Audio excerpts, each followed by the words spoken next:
All right, my friends, here's the way I see the situation. Hang on, I'm going to move the thing around there. A little bit of clunking. There we go. We spent 2 days talking about Haman's ethnic background in Esther chapter 3.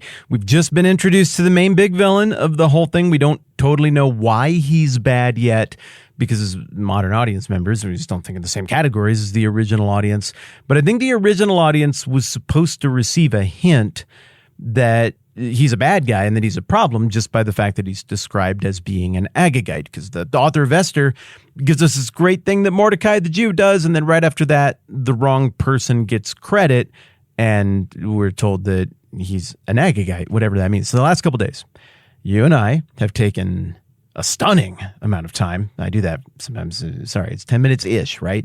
And we went back through a bunch of stuff in the Old Testament, and worst case scenario, you and I just spent 2 days looking at a whole bunch of really important stories that are very formative for the earlier parts of the Old Testament.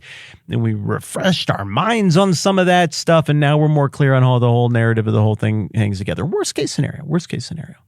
Best case scenario, we just got a pretty good look at who this guy's descended from and what this very high stakes, age-old rivalry is between the Jewish people and the Agagites, or the Amalekites. And if it is the latter, then what we're getting here is something where the original audience would hit chapter 3 and they would see this part and they'd see the name Agag and they would be like, this is a story about unfinished business. There's a fight that happened back in the desert wilderness wanderings during the Exodus, and then there was, after a whole bunch of more injustices and attempts to commit genocide against the Hebrew people, then there was another incident where God was like, it's time for me to pronounce my judgment against this rival people so that this threat will be eliminated. I know how harsh that sounds, but you're talking about a different world back then, and you're talking about very high stakes in terms of relationships between neighbors like this, and the descendants of the Amalekites, the Amalekites and the descendants of Agag had made it really clear. Now, yours are a people group that we would love to just do away with completely. So it comes time for their judgment day. There to get it. Saul is God's chosen instrument and all of that. Hard for me to even say these words because, again, I live in such a totally different moral cultural context, but that's what the Bible holds out.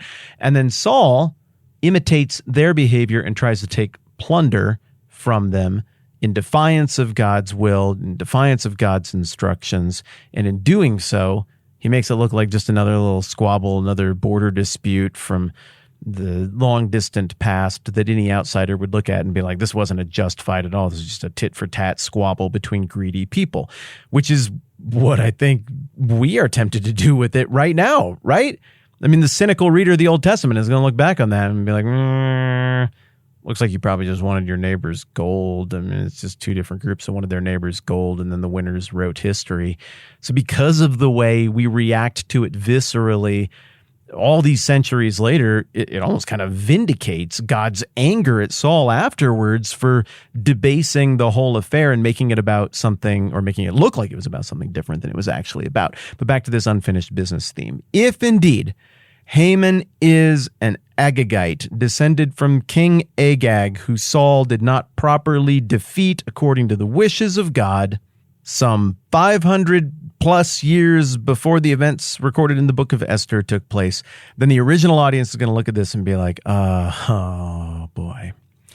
Okay, I get it. This is another one of those stories where the failures of our ancestors to obey God now comes home to roost. And so the question is this going to be a story about how those failures result in another round of judgment for God's people? We know we have it coming. Or is this going to be a situation where God flexes the muscles of his faithfulness and delivers us in contrast to our historic faithlessness? All that stuff I just said is assuming that this is best to be understood as Haman being a descendant of Agag and therefore an Amalekite, the age-old enemy of the Jewish people. However, as we are in the habit of doing in our conversations, I have to acknowledge another thread of thought that exists regarding the ethnic background of Haman, and that is that he is not literally descended from the Amalekites at all. He's not literally descended from Agag at all. There are very smart, very good people who read this text a little differently than what to me feels like the obvious read, and they would say, no, we would point to evidence that Agag here or Agagite here at the time of Esther, it's a metaphor for any anti-Semite, anybody who wants to destroy the Jewish people. They kind of took on this name. So like in the same way that Julius Caesar lent his name to future generations of leaders of Rome as a title, so this term, Agagite, could be lent to future anti-Semites. I mean, if you run into somebody who's real Nazi-like and they don't like Jewish people today, and somebody was like, man, we throw around the whole literally Hitler thing a lot, but this dude, I was talking to him, he literally is trying to be Hitler. He's Hitler-ish. Well, okay, you would know what was meant by that. You would know what set of ideas that encompasses.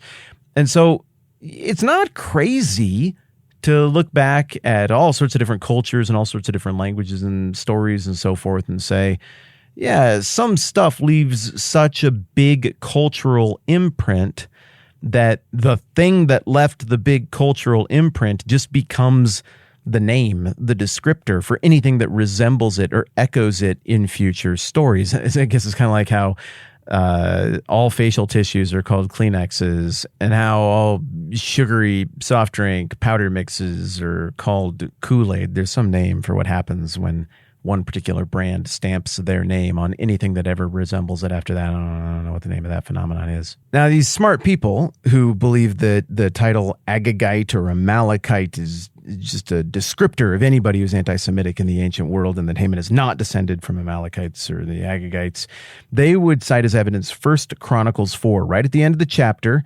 there's this little note that involves the Amalekites, and most of the chapters is just a big long list of names of people and where they settled and their genealogies who were a part of the 12 tribes. Specifically, I think chapter 4 here is about Judah.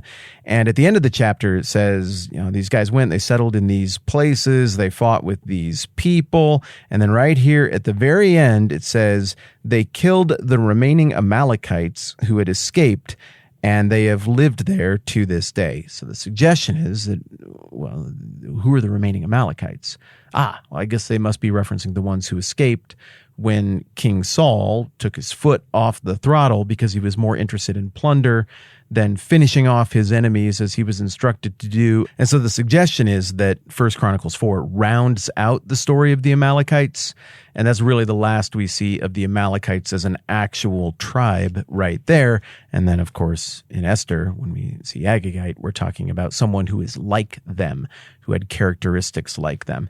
This is a practice that we see elsewhere in the Bible, that is writing about one people group or proper noun location, using another name, hearkening back to the reputation of that other name for the past.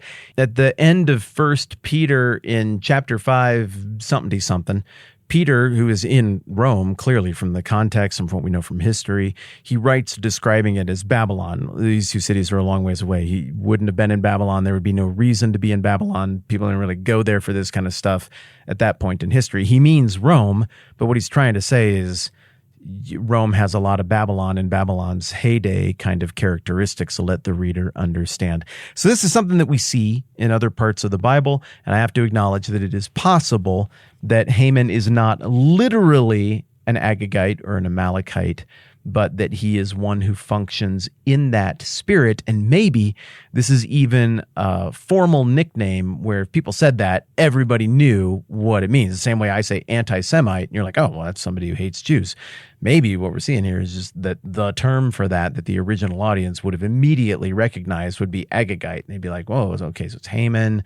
He's the son of Hammedatha. Oh no, he's one of those Agagites. Yikes, one of these radicals who wants to see the eradication of our entire people group. Oh no, and he got elevated over Mordecai?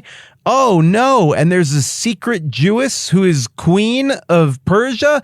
Oh no, she's in danger. I think, well, however you read the reference to the Agagites here, I think that's what the original audience would have done with this passage, to say things were already really bad because Xerxes is pretty hard on wives and women in general, and things are pretty dangerous in Xerxes' court. But now we got the spark that could light that powder keg in the form of this guy who hates Jewish people and has some age-old gripe with them and wants to find a way to use his influence to harness the power of Persia, the power of King Xerxes, to carry out his weird, dark, evil, genocidal fantasy against the Jews. So however you read it, it's more than just, hey, that's not fair time as we get into the beginning of chapter 3. It is rather panic time as we get into the beginning of chapter 3. We've got really serious danger brewing here.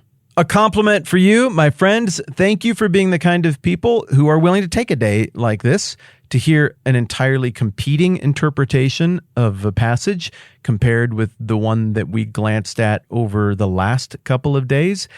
I just think that's the right way to do it, right? And I know that there are other people who that would scare off, or provoke, or be like, yeah, speak with conviction. Just tell us how the thing is. Well, I don't know how the thing is. And when I don't know how the thing is, it feels really the most prudent to present all of the viable options for interpretation that are out there and just do our best with it, and then move forward together with our eyes wide open, knowing that we're doing this thing as honestly as we possibly know how. So I appreciate you being up for that. Not everybody would be. I think you're cool. All right, that's probably enough flattery. I don't want you to get all weird about it. I'm Matt. This is the 10-Minute Bible Hour podcast.